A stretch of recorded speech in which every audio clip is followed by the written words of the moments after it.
दोस्तों world cup चल रहा है। कल हम लोग फाइनल खेलने जा रहे हैं। 6 मैचों में 23 विकेट लेकर शामी टॉप पर हैं। कई मैचों में वो हमको जिता चुके हैं, लेकिन उनसे भी ज्यादा चर्चा में है आजकल उनकी बीवी।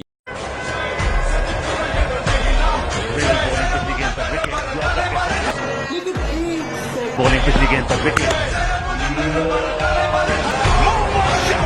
फोटो में जो चेहरा आप देख रहे हो वो है हसीन जहां, यानी कि मोहम्मद शामी की वाइफ। भाभी जान नहीं बोलूंगा क्योंकि कब और कैसे ये मेरा भी करियर खा जाने की कोशिशों में लग जाए कौन जाने। अभी इंट्रो थोड़ा शॉर्ट में बता देता हूं। हसीन जहां मोहम्मद शामी की एक्स वाइफ है। डाइवोर्स अभी तक हुआ नहीं है। इसने ही मोहम्मद शामी पर आरोप लगाया था कि इसने और इसके भाई ने हसीन जहां का रेप करने की कोशिश की है, जिसके बाद बीसीसीआई ने शामी को टीम से निकाल दिया। जिसके बाद इस पर इंक्वायरी बैठी, कई साल इंक्वायरी चली, जिसके बीच में मोहम्मद शामी ने कई बार आत्महत्या करने की भी कोशिश की। ये तो थी कल की बात। फिलहाल हसीन जहां एक बार फिर से चर्चा में है क्योंकि वॉइस ऑफ बिहार नाम के चैनल के मुताबिक हसीन जहां ने आरोप लगाया है कि मोहम्मद शामी पैसे देकर विकेट्स गिराता है।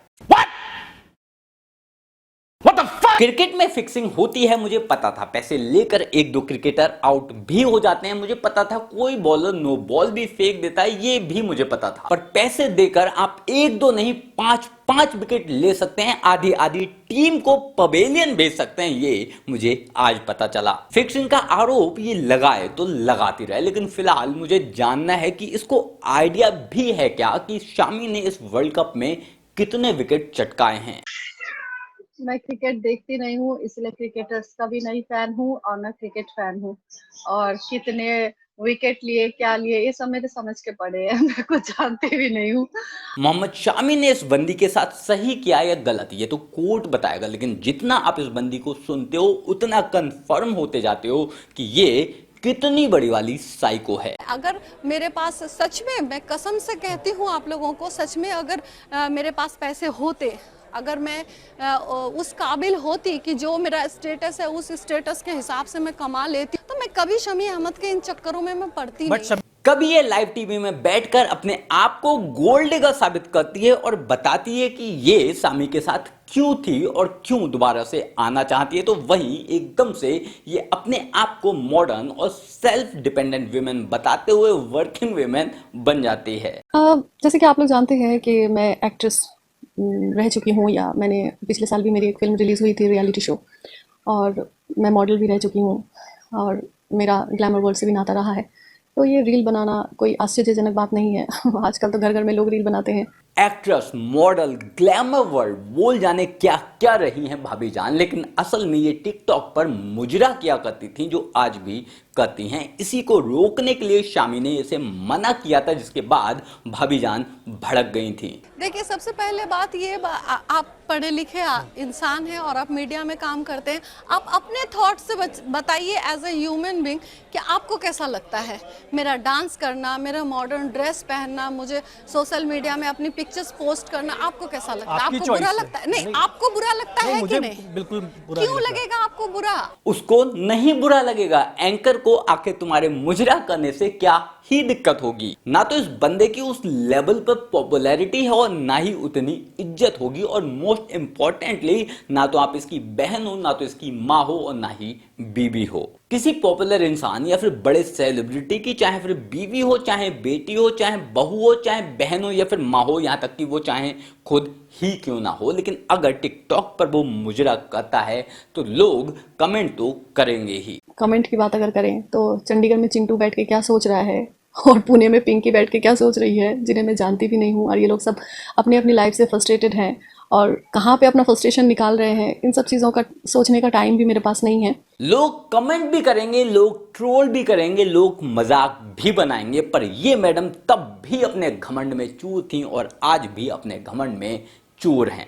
मुझे लगता है जो इंसान खास होता है उसके बैक बिचिंग होते हैं, उसको लेकर ज़्यादा कमेंट किए जाते हैं। अब हमारे कुछ बोलने या ना बोलने से इनको फर्क नहीं पड़ता, कोई खास फर्क नहीं पड़ता, लेकिन लाइव डिबेट में आकर रोना धोना करेंगी और सिंपैथी बटोरेंगी कि शामी लोगों से बोलकर इनको ट्रोल कराता है।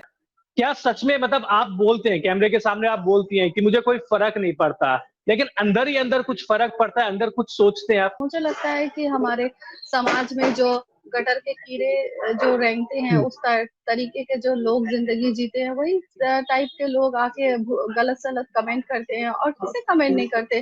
क्या हमारे माननीय प्रधानमंत्री श्री नरेंद्र मोदी जी को कमेंट नहीं करते? हमारी माननीय मुख्यमंत्री श्रीमती ममता बनर्जी को ये लोग कमेंट नहीं करते? हर किसी को कमेंट करते हैं। ठीक है भाई, हम हैं गटर के लोग, हैं हम छोटे लोग, लेकिन ये खुद ना तो ममता बनर्जी है और ना ही नरेंद्र मोदी, और बनने की कोशिश भले ही कितनी भी करे लेकिन इसकी औकात भी नहीं है इन दोनों के आसपास भी बन पाने की। इसकी कल जो पहचान थी आज भी वही पहचान है। कल भी इसको लोग शामी की बीवी के नाम से जानते थे, आज भी शामी की बीवी के नाम से ही जानते हैं। आज जुड़ बस इतना जरूर गया है कि ये वही शामी की पैसों की भूखी बीवी है। अगर टीम इंडिया जीतती है तो और शमी उसमें अहम योगदान निभाते हैं फाइनल में, तो आपकी साइड से कुछ पॉजिटिव वाला कमेंट, पोस्ट, सोशल मीडिया पे कुछ आएगा? मुझे कोई फर्क नहीं पड़ता। मैं ये जानती हूँ कि उसने मुझसे शादी करी है, उसका रिस्पॉन्सिबिलिटी है मुझे और मेरी बच्ची का भरण पोषण करना। अब वो क्रिकेट खेल के करे, अच्छा परफॉर्म करके करे या बिजनेस करके करे, मुझे कोई फर्क नहीं पड़ता। और मेरे साथ उसका कोई अच्छा रिलेशन नहीं है कि मैं उसको बेस्ट विशेस दूंगी या फिर कांग्रेट्स करूंगी, ऐसा कोई भी मेरे दिल में नहीं है। अब इसे लोग अच्छा समझे बुरा समझे, आई डोंट केयर। तुम्हें शर्म है? कुछ शर्म आया है? अब बस एक रात बाकी है, कल फाइनल है, कल हम लोग फाइनल खेलने वाले हैं और अगर कल हम लोग जीत जाते हैं तो यकीन मानना पाकिस्तान से भी ज़्यादा इस हसीन जहां की जलेगी। और अगर शामी ने हमें जिता दिया, शामी ने फिर से 5 विकेट ले लिए, तो इस बंदी की हालत खराब हो जाएगी। बाकी आप इस बारे में क्या सोचते हैं कमेंट कर जरूर बताएं। मेरे साथ जुड़ने के लिए, मुझसे बात करने के लिए आइए इंस्टाग्राम पर, फेसबुक पर या फिर ट्विटर पर, लिंक मैंने नीचे डिस्क्रिप्शन बॉक्स में दे दिया। जल्द मिलते हैं किसी नए वीडियो में नए टॉपिक के साथ, तब तक के लिए गुड बाय, नमस्कार, जय हिंद।